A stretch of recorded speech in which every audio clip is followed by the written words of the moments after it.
The census provides important data on how we're doing in terms of urban planning and transportation.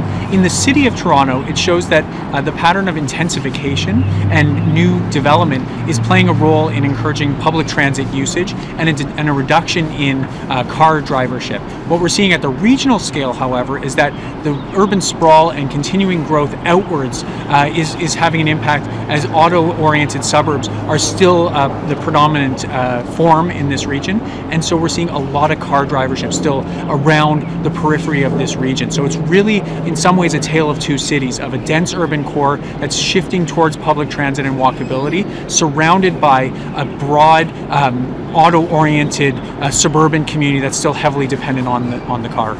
Is the city doing what needs to be done?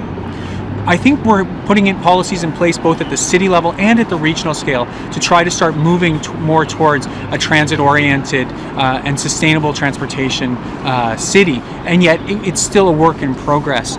We're seeing intensification at key nodes, but we're also seeing that the fastest parts of this region, the fastest growth areas in this region, are areas that are still highly auto-oriented, and so we've seen progress, but there's still a lot of work to do. All right, is there any suggestions like what can be done, what more can be done, do you think?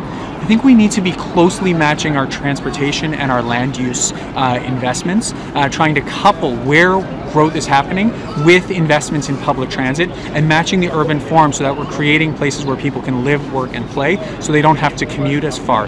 The average commute in this region now is over 30 minutes per direction, so people are making very long commutes. There's a growing segment of the population that's making even longer commutes of 1 hour each way. This is having an impact on people's health, it's having an impact on people's family lives, on their economic prosperity, so we really need to be addressing transportation holistically and trying to build communities that are complete in terms of live, work, and play.